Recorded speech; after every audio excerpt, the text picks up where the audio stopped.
exclusively to the pest and wildlife control industries. His extensive experience encompasses working with a diverse range of clients from Fortune 500 bigwigs to the rest of us in private and small businesses. I think it's true. He regularly speaks to small business organizations about marketing, teaches digital marketing for the U.S. FDA SCORE program. If you're ever got involved with that, get involved with that locally. Teaches social media marketing through Fox Web School. He is also a professional magician.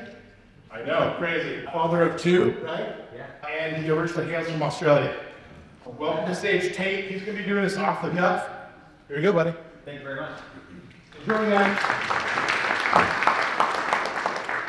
Thank you, Jesse, for that incredible intro. As you can tell by my accent, I don't actually hail from Australia. We're from Cleveland, Ohio. A lot less exotic than Australia.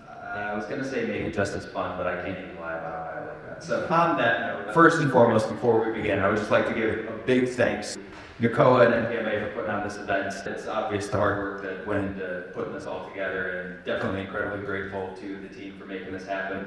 And equally as grateful for everybody who is here at the expo, and especially here in this room. So if we could just give a round of applause for everybody who's been able to make this happen. So for those of you who don't know who I am, as Jesse said, my name is Tate Morgan. Been in the marketing and advertising world for the better part of 10 years. As Jesse had mentioned, instructor with the U.S. Small Business Administration's SCORE program. And as he said, if you are not involved with that yet, you should be.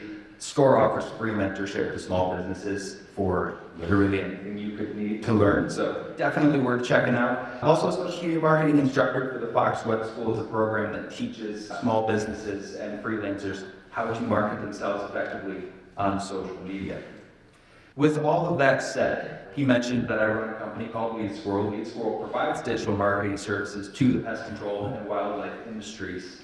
And that makes it a little counterintuitive today that we're going to talk about how to do all your marketing yourselves.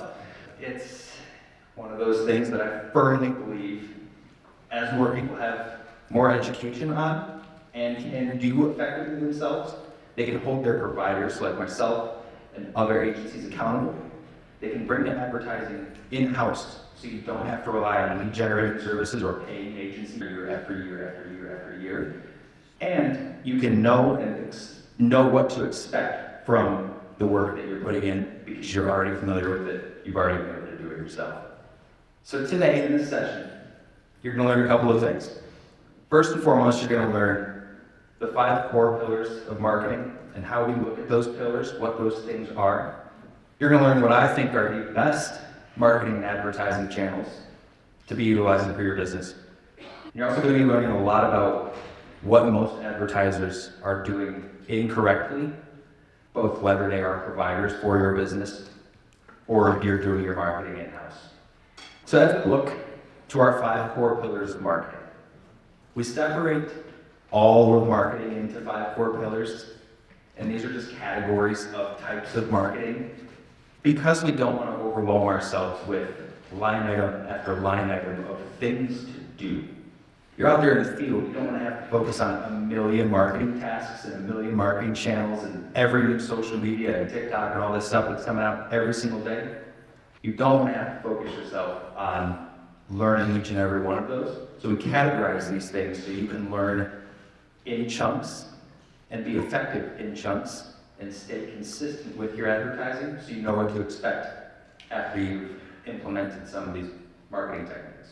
The 5 core pillars that we focus on are paid search, paid social media, organic search, organic social media, and strategic communications. The reason we talk about our paid marketing pillars first is because our paid pillars are the ones that we can turn on and see the results from, learn from, and gather data from immediately. Organic stuff takes a little bit of time to get up and running. If any of you have ever tried to do search engine optimization before, which a lot of you have, you know that it can take months before you see any results from it. So when we look at the paid side first, it gives us the ability to learn from the data that we collect running those ads, but it also lets us get leads right away the second we turn them on, if they're set up correctly. And then that last pillar that we talked about, which is strategic communication.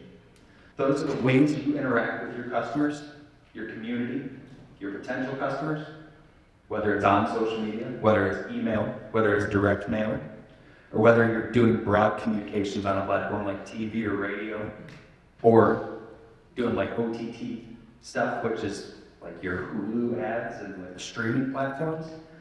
All of those places are strong ways to communicate with your communities, as long as you're setting them up effectively. So coming back to that first pillar of paid search, this is one that a lot of people run into trying to buy their stuff by themselves first and foremost, and it's often the one that people give up on the fastest. When we're talking about paid search, we're talking about Google Ads. These are the advertisements that you see at the top of any Google search, those 3 listings that say sponsored, or that 1 listing on the maps that says sponsored, or those 3 across the top, which we'll talk about in just a second. Those are called LSA ads. The reason people give up on these so quickly that they cost per click. You're not paying every time you get a customer. You're paying every time a customer clicks to come over to your website or clicks to call you. We know that those don't always turn into sales. And so that frustrates operators who are trying to do it themselves. Now that's no fault of the operators. Most of that falls on Google. Google does not make it easy to effectively set up paid advertising campaigns. Google doesn't understand the wildlife industry, doesn't understand the things people are looking for, the things people might be searching. And so we have to get a little specific with our ads to be able to run those ads effectively. Now, there's a whole bunch of things we can talk about on the paid search side, but I think the most important thing we have to talk about is keyword selection. When you're running a Google Ads campaign, there are 2 components. There are your campaigns and the keywords you're bidding on to get people to see your campaigns. So let's say Bob in Indiana. Bob woke up this morning and heard some scratching sounds in the attic. He's not sure what they are, so he goes online, does a quick search for what could be causing scratching sounds in my attic. Bob finds a couple of search results, learns that it might be raccoons. He's a little concerned because he's hearing some scratching. That article also mentions some thumping, and so Bob's like, yeah, I'm hearing a little bit of thumping too. Bob goes back online and searches raccoon removal companies near me. 1 of 2 things can happen. If you set your ads up correctly, you show up at the very top of that list. Bob sees your website, he reaches out to you. Or, if you let Google set your ads up for you, unfortunately, you probably showed up for a million other searches and spent your budget already if you're not showing up for the important. Google has 3 ways that they break out the keywords that you bid on the Google Ads platform. They're called match types. And what they do is they control how much Google's allowed to go away from what you've told them. So you've got broad match, you've got phrase match, and you've got exact match. And if you're setting up your ad campaigns, you almost always want to use phrase or exact match. The biggest mistake I see people make when setting up their own Google Ads campaigns is they listen to Google's advice because Google wants you to use broad match keywords. Now, I mentioned before that Google does not understand the wildlife industry. And so if you're running your ads and you're using broad match keywords, and you tell Google, I want to bid and show ads when someone searches for raccoon removal companies near me, you might get someone who searches for that. But you've given Google the freedom with broad match to go outside of that and find anything Google thinks is relevant to that. So if someone sees a dead raccoon in their driveway and they want that picked up, you might be the person they call. If a raccoon is pestering their cat, you might be the person they call. If a raccoon has pooped on their porch, you might be the person they call. And that's one that happens all the time. The fact that we have that many searches coming from people who think that they should reach out to you because someone has a raccoon has pooped on their porch is shocking. So when you're setting your Google Ads campaigns up, the most important thing you can do is make sure that you have all the control. Anything that you give to Google, they are going to utilize to try to make Google more money. Utilizing phrase match and exact match tells Google, I only want to show when people are searching for these specific words. In phrase match, it's those specific words plus some additional variations. an exact match, it's those words only. Now, getting the rest of your campaign put together is a pretty step-by-step process, and I don't think it's something that needs to be talked about in depth here, because there's a lot to cover when it comes to running your own stuff. But if you go onto the Google Ads website, or you go onto YouTube, or you go onto Google itself and search for some walkthroughs, there's tons of step-by-steps on setting a campaign up and getting the actual account structure in place. So we don't necessarily need to talk about that today, but I did want to make sure that we covered the most important thing that people mess up, which is, of course, those keyword tags. Moving on to the second paid pillar, which is paid social media. Social media marketing is the fastest growing way for home service businesses to find their potential customers. But in wildlife specifically, we tend to overlook social media because we know people call us when they need us and not just when they're scrolling Facebook. And that's true, but there is an opportunity on social media to use paid ads effectively. And these are opportunities that we often overlook. See, social media lets us get really specific with the types of people that we target, the areas in which we target them, and it allows us the opportunity to speak to our communities in an indirect way. We can put videos as our ads, we can put pictures, we can put text. We can utilize social media ads in any format. And one of the strongest things you can do is use that format to build trust in your company. What's the best way to do that? What we found is using video to communicate not only what you do, but who you do it for, and how people have experienced what it is that you do. Using video ads across Facebook, across Instagram, is so particularly effective, not only because you can share that information directly to people, but you can control who's seeing it. You can control where they're seeing it. If you notice that you've got a whole handful of raccoon jobs all in one neighborhood, you can take your ads and you can shrink the targeting radius down to 0.5 kilometer and just run ads to that neighborhood. Say, hey, we've been in your neighbors' backyards. We help people in this neighborhood solve raccoon problems, get raccoons out of the attic, keep them out. And if you're here in Strashing, you might have the same problem. So you can reach out directly to us. You can put that out there, and as people see that video, and maybe interact with that post, and maybe come and talk with you. If they don't do any of those things, they're at least hearing your brand name, recognizing your company, knowing that you exist, because you're putting yourself on camera in front of people. Now, the biggest argument I always hear against this is, I don't have camera presence. I don't have the ability. I don't have a good camera. I don't have the ability to be in front of it or talk to it or that. You'd be amazed at how far, and at most people have a smartphone in their pocket.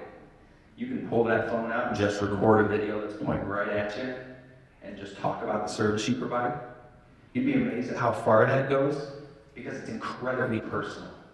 People do business with people that they know, they like, and they trust. And if you can prove that you're an actual member of their community, if you can prove that you're actually servicing their neighbors, you might shoot this video while you're out in the field on a job. Say, hey, I'm in the neighborhood, I'm in someone's backyard, this is what we're doing, this is how we're helping today.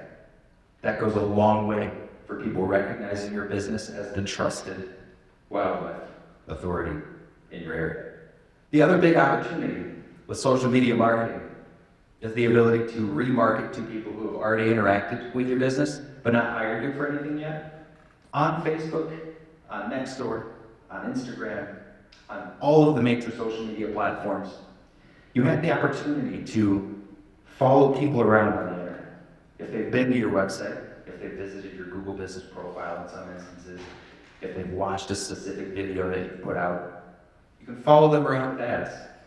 On average, it takes someone 7 times seeing a brand on social media before they actually reach out. And that's even with an incidental service like wildlife removal. People do research. People look into things before they make decisions. We all know this. If you've had tire kicker calls that call up and say, yeah, I'm just gathering information, I got scratches in my attic. If they hang up that phone, remarketing ads give you the opportunity to keep yourself in front of those audiences. The best part about remarketing ads is they're pennies on the dollar compared to the ads you just blast out there to everyone. And when someone's already seen your business, already started to establish that line of trust, and then they keep seeing your brand name, they keep seeing your ads, even as they're moving through that research information, you're staying top of mind for them and putting yourself in a better opportunity and a better position for them to reach out to you and you be able to sell that job. Looking at our organic pillars. These are the pillars that rely on the work that you put in, but you don't pay anything extra for. This is your search engine optimization. This is how your website is structured and how it's built. This is how you're interacting with your community on social media, not just throwing an ad out there and spending dollars on it. Your search engine optimization is one of the most important things you can do for your business. It's a long-term effort, and it's something you do over time, but it allows you to be in front of people who are searching for the services you offer without having to put money behind the ad spend. The problem I see most people run into with search engine optimization is that they don't have the patience for it. Now, if you're really committing to it and you're doing it a ton, you can be effective in 2 or 3 months. If you're like most operators and you're out in the field a lot and you don't have the time to be writing blog posts or changing up your website every day, if you're doing a little bit of SEO every month, it might take you 6 or 9 months. But the work you put in consistently puts you in a position to get calls without having to spend anything extra on ads. And by a show of hands here, who has claimed their Google business profile? Used to be called Google My Business. That's fantastic. If you didn't raise your hand and you own a pest or wildlife business, you should go on Google tonight and claim that listing. It is free. And when you do a search on Google business profiles, are now the first thing that shows up. When you set up a Google listing, that's all organic. You don't pay anything for that. But it depends entirely on how you set it up to yield a result of effectiveness. So when you set up your Google business profile, it's going to ask you where you're located. It's going to ask you what your website is. It's going to ask you what services you provide, how long you've been in business, some of the things that you do, ask you maybe to write a description about your business. All of those things matter, and all of those things can help improve the likelihood that you show up when someone's looking for the service that you offer. Now, the one thing Google does not do well with Google business profiles, unfortunately, is there's no category for wildlife removal. This is something that if you've got a Google business profile, I want you to take note of because this is really important. Google has 2 categories that seem like they might fit here. Only one of them is right. The first category is pest control, which for some reason Google thinks wildlife is pest control, and vice versa. The other is animal control. If you pick animal control as your category, you're going to get a bunch of cat and dog calls. Don't do that. It's a pain. Your phone's going to blow up with stuff that doesn't make you any money. Unless you are servicing cat and dog, pick pest control. It's going to make your life a lot easier. Behind choosing pest control as your category when you set up your Google business profile, you've also got the opportunity to set up subcategories, and these are just as important as your primary category. So if you pick pest control, you can go ahead and set your subcategories for wildlife removal, bat removal, bird removal, not cat and dogs. Don't put those in there. But you can choose all of these subcategories that actually make your business money and improve the likelihood that your Google business profile shows up on that map when someone's searching, when they actually need raccoons out of their attic or squirrels out of their attic. The second most important thing you can do when you set your Google business profile up is make sure that it is a service area business, meaning that you're not showing an address, you're only showing the area that you service. When you set up a Google business profile, you have 2 options. You can say, yes, we have an office where we service clients, or we service clients outside of our office. And if you're going to people's homes, you service them outside of your office. The reason this is important is that if you set an address, Google is prioritizing showing your ads to people who are as close to that address as possible. You buy yourself a little bit of freedom when you set your profile up as a service area business and say that you service people in their homes. Because then you can list out areas that you actually service, that you actually travel to. And Google no longer relies just on your address alone to determine how relevant you are. Now, if you've already set yourself up with an address, you've already got your address shown and you didn't choose service area business, it's not something to stress out about. This only really applies to new Google business profiles. So if you've already set yours up and you got yours in the wrong setting in that regard, don't stress too much about it. It'll be all right. But if you're setting up a new one, make sure you're choosing that you're a service area business. The next most important thing that influences whether or not your service or your Google business profile listing shows up in search results is the content of your website. So if you don't have a website already, you should set up a really basic one and just make sure you're mentioning the things that you do professionally.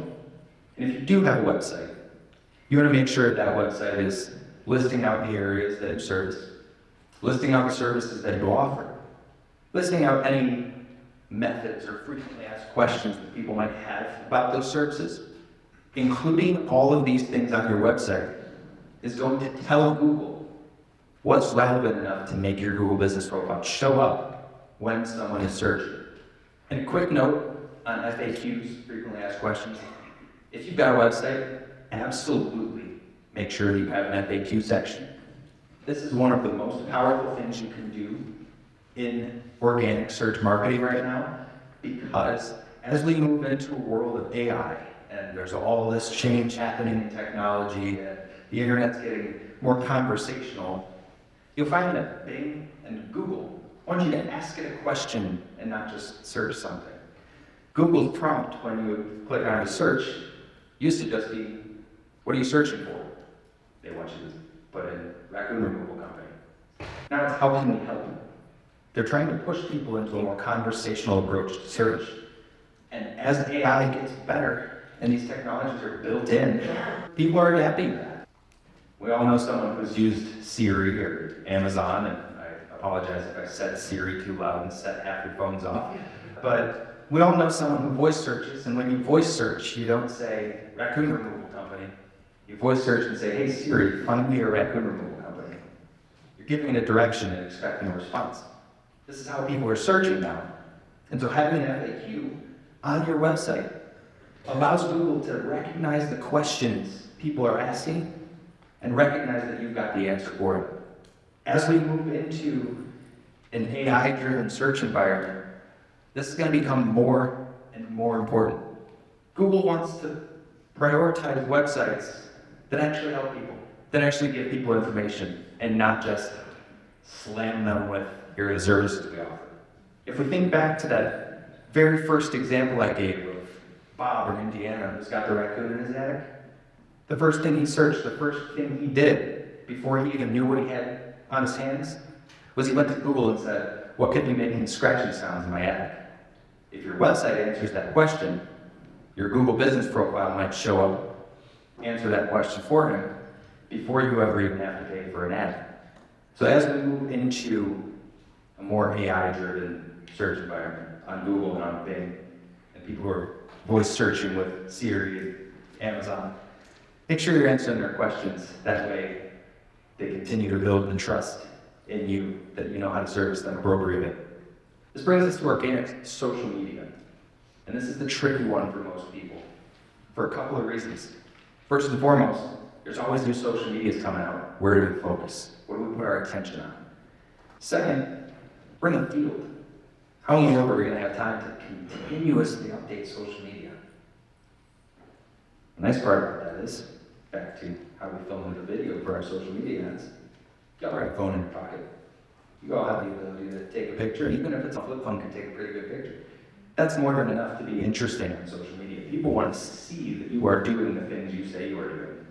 People want to understand that you can get that raccoon out, that you can get that squirrel out, that you can keep hogs off someone's property. And if you can document that, and you can show that in social media, not only for that get interactions, people pay attention to it. People like to see the interesting things that you run into. Yes, these are things that you might see every day, but not everybody sees a raccoon in an attic every day. If you can snap a picture of that post on social media, that stands out to people. Not only do they see that, but they get to associate you with wildlife removal. not someone we want them to associate with. This doesn't have to take hours a day, just a couple of minutes, just a quick log into Facebook and hit post. But before you log in somewhere, think about where your potential customers are. If you're primarily servicing commercial contracts, you might want to post more on LinkedIn than you do on Facebook. If the community you're in has a bunch of homeowners that are age 45 to 65, Facebook's the place you gotta be. If you service a younger neighborhood, Instagram is probably the strongest place you can be. Each of these platforms operates very similarly. You create a post, the people who interact with you or are in your community see that post. The most time-consuming part, the thing that people overlook most often, is interacting with the people who interact with you. So if you're posting on social media, and again, this doesn't have to take hours, this is something you can do for a couple minutes every night. Someone comments on one of your posts, reply to them. Give them a little thing to, maybe answer a question if they had a question. Maybe delete the comment if they're a wildlife activist and they yelled at you for driving a raccoon. But all of that said, interacting with the community that you've built and interacting with the people who are taking the time to engage with you continues to build upon that theory that we had, that people do business with who they know and trust. They get to know you, they get to like you, they come around and trust you. This brings us to our last pillar, which is strategic communication. This is the way that you communicate with the people in your community outside of just social media, outside of just running ads, and outside of just selling. There's not a set list of things you can do when it comes to strategic communication. And a lot of that is because it's so dependent on communities, how communities interact. I've got a buddy in New York who sponsors a Little League baseball team, puts his name on the back of the jersey every year. That costs him $500. Probably gets 3 jobs a year from it. Doesn't seem like a lot, but it's a nice ROI when he's selling a good job. Little things like that. Ways that you can communicate your brand, communicate your involvement in the community to the people you want to service, go a long way. Something really tactical that you can do from a strategic communication standpoint. Please don't laugh me off the stage when I say this because it's old school and we talk a lot about digital marketing now. But direct mail can be huge. The best way to utilize direct mail is if you're paying attention to where all your jobs are and who you're servicing and what you're doing when you get there. If you know that it's bat season in one particular street, you've done 3 bat jobs in the last 2 weeks, head on over to USPS.com and look for their Every Door Direct Mail program. Lets you put a mailer in every mailbox on that postal route. It's pennies on the dollar compared to stamping an envelope and sending it out. And yeah, you gotta pay to have a flyer printed up, but if you got a local print shop, that's a great opportunity to work with someone local. Send that mailer out with a little QR code that comes back to your website or a big phone number that way people can call you. And just make that flyer say, hey, we've been doing bad jobs in your neighborhood. Your neighbors have this problem. If you think you've got this problem, give us a call. We can service you quickly because we're already in the area. This goes a long way for getting in front of people effectively, especially when you've identified that there's a pocket of a particular type of job. Because the 3 houses on that street have bats. There's a good shot other ones do too. So people will be paying attention. And if you are actually servicing that area, and you've got your truck wrapped, or you're putting out yard signs, or you're hanging door hangers while you're there, it begins to build your brand awareness. People know that you're there in the neighborhood, they see you, they trust you because you're already servicing people down the street. Comes back to that know and trust thing we were talking about. Little things like that make it very important to know and track your data. Figure out what you're selling, where you're selling, who you're selling it to, what the ages and maybe income ranges of the people you're selling to. All these things become important. They help you inform your marketing decisions. They help you make better decisions around your marketing. So real quick, let's talk about what I personally think are the 5 best ways to generate business for a wildlife removal company. I've ranked these not only in terms of effectiveness, but in terms of the ease in which you can implement them yourselves, and in some cases, the cost. You'll probably expect me, because I run an agency, to have 5 digital marketing things to talk about. Only 2 of these things are things that we even do, which is why we're talking about DIY stuff today. Coming in at number 5, Tide. And just because it's last on my list doesn't mean it's in last place and you shouldn't do it. These are the best 5. Coming in at number 5, tied, is direct mail and social media. The reason this one ranks lower than the others that we'll talk about today is because you have to be strategic. They take effort. You have to go on and post. You have to know how to set up your social media ads correctly. You have to be able to identify these pockets of business where you can send direct mail piece to make that piece effective. So unfortunately, even though direct mail is incredibly effective, it takes a little bit of work and it's got some cost behind it. So it runs a little bit of a challenge. Coming in at number 4 is something that generates you a lot of leads, but can also be really expensive and also a pain in the butt if they're not doing it correctly, which is lead gen services. Angie's List, Yelp, Thumbtack, those can all send you business, send you good leads. But if anyone here has used them, you know that sometimes those leads just stop coming. Or, all of a sudden you're getting a bunch of cat and dog calls that unfortunately you're paying for. Even though that can be an effective revenue driver for you, comes in at number 4 on the list, strictly because it's unpredictable. This is the biggest reason I believe in bringing marketing in-house, developing your marketing systems for yourself, because lead gen services are just unpredictable and you just never know if they're gonna shut your leads off or take someone else in your backyard and start selling them the same leads. Just raises the challenge. Number 3 on the list is search, both paid and organic. This is an excellent marketing avenue because wildlife removal is incidental versus pest control, which is not incidental. What that means is when people need wildlife removal, they need it. They're searching for it. People live with spiders in their attic for years. Never. If you see a raccoon in your attic, you're finding someone today. So search comes in strong. But the reason it's not higher on the list is because it inherently costs either time or money. Slow, consistent growth, both on ads and on organic search, is the best way to be effective on those platforms. When it comes to search marketing, the best thing that I can recommend is to learn and focus on one small piece of your business and marketing that in search first, and then expand out. You don't want to try to SEO your entire website for every service that you do right away. People try to do this, and they do 15 things halfway and nothing all the way, and then they give up on doing SEO or they say SEO doesn't work. Or they run ads for 15 different things and then they spend $3,000 in a month and only get 1 lead. Then they say paid ads don't work. Focus on one thing that you can find a way to do effectively, optimize or run ads against that, grow and scale as things move along. Number 2 on the list is joint ventures.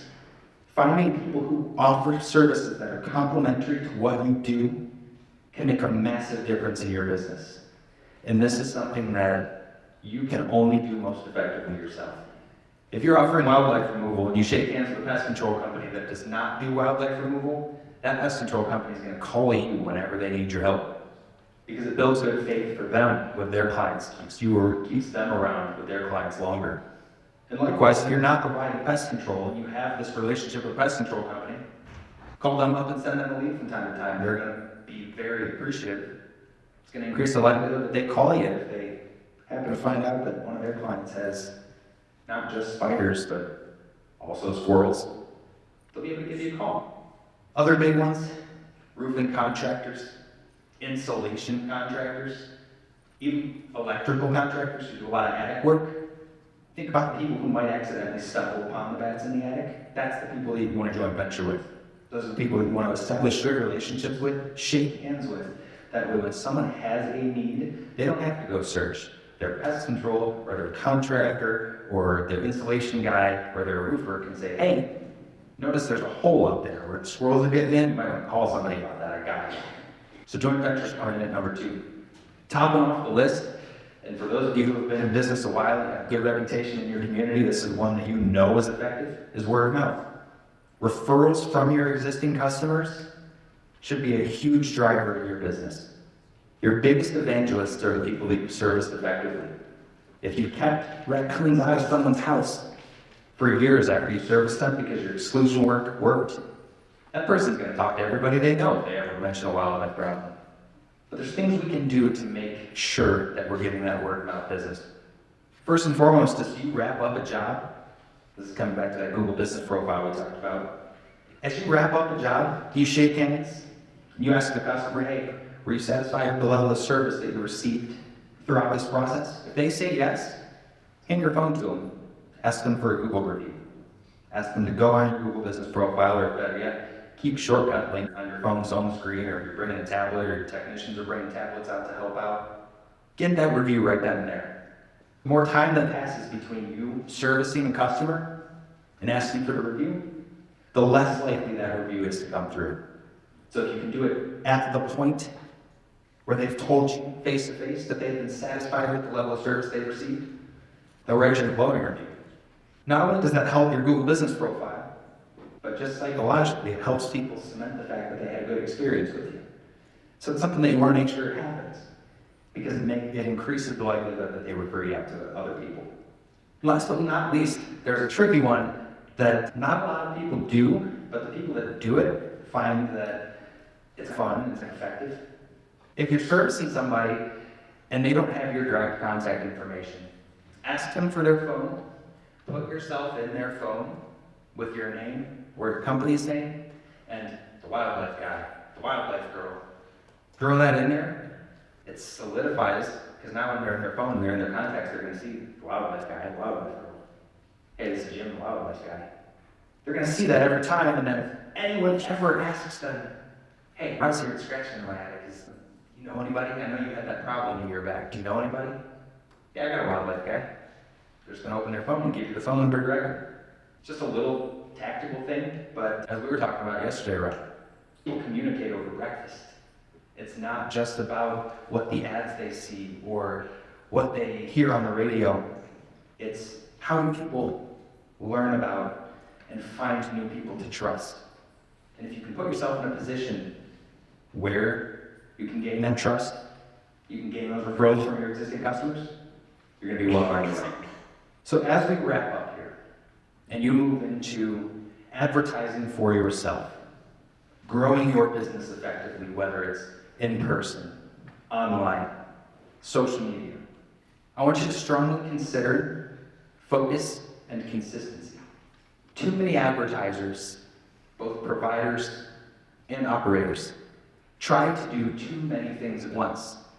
And much like we talked about in small examples with SEO or social media, if you do too much all at one time, you're going to burn yourself out. You're going to feel like you can never be effective with your advertising.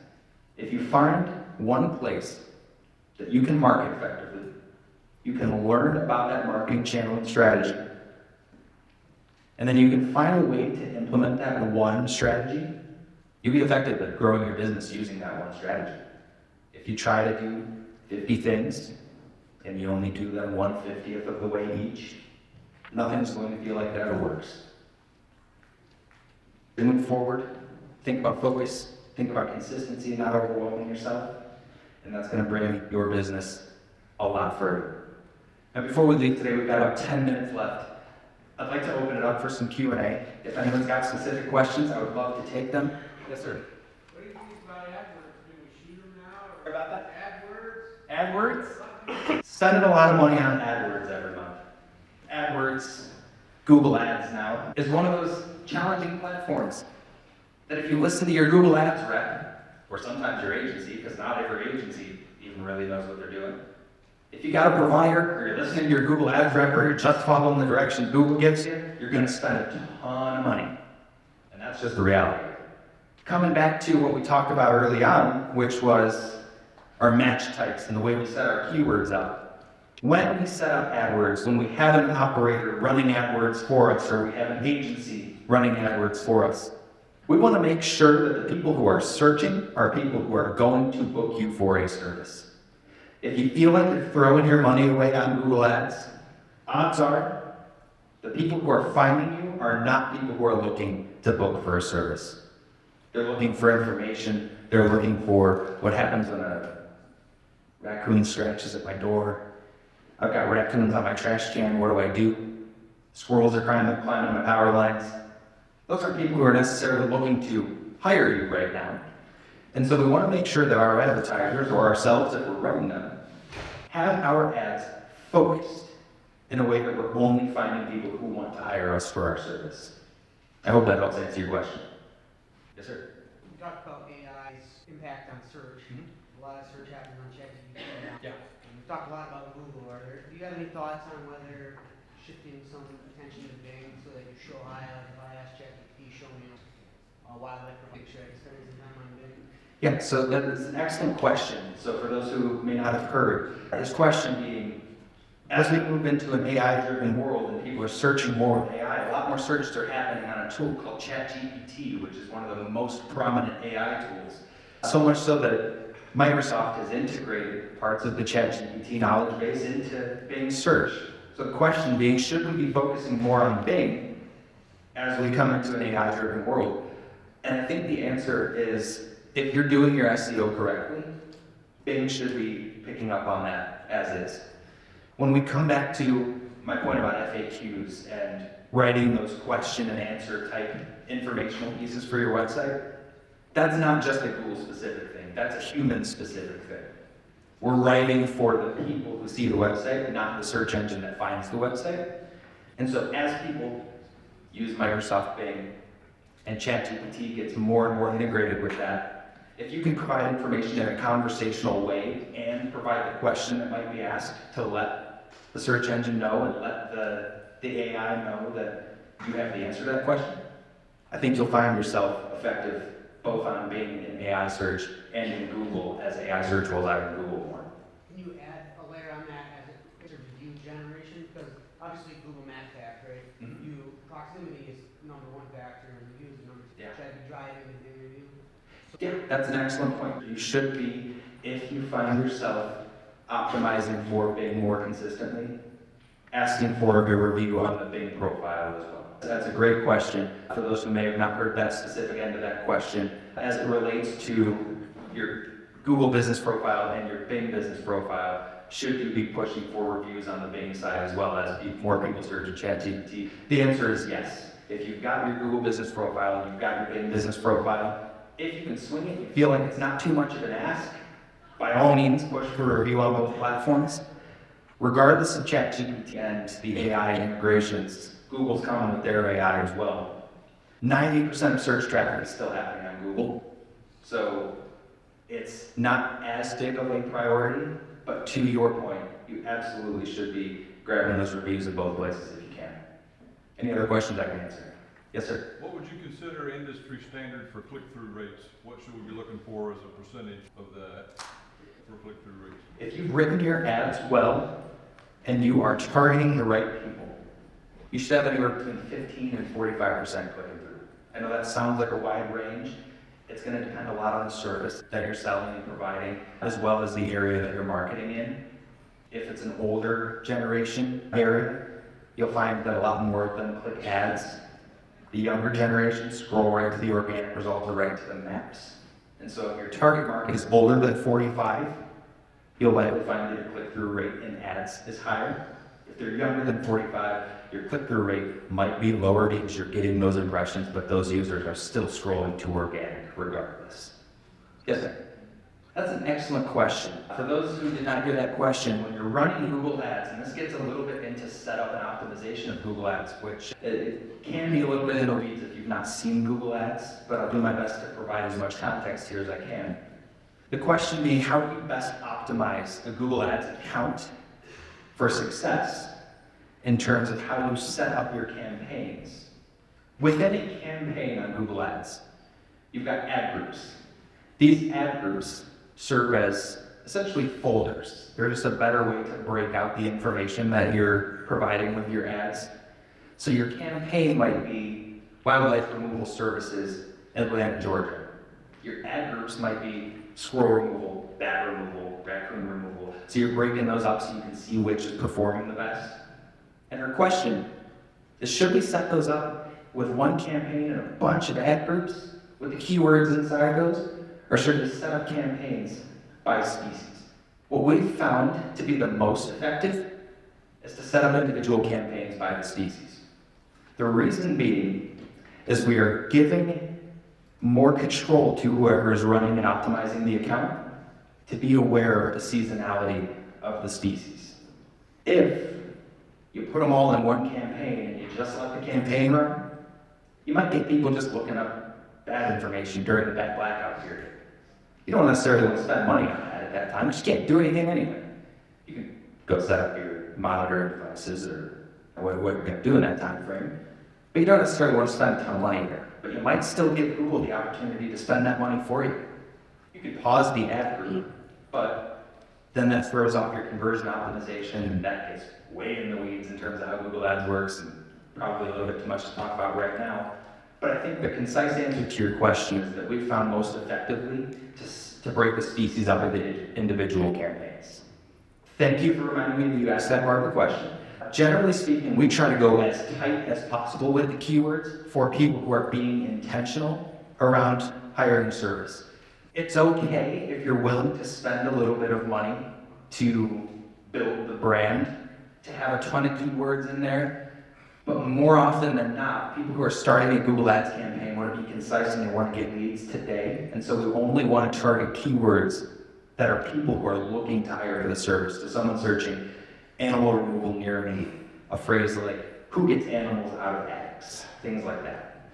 Those are going to be your most effective keywords when it comes to finding people who actually want to hire you, with a broad exception of just the phrase wildlife removal, because there are a lot of people who know what wildlife removal is and know that they want to hire someone who does it.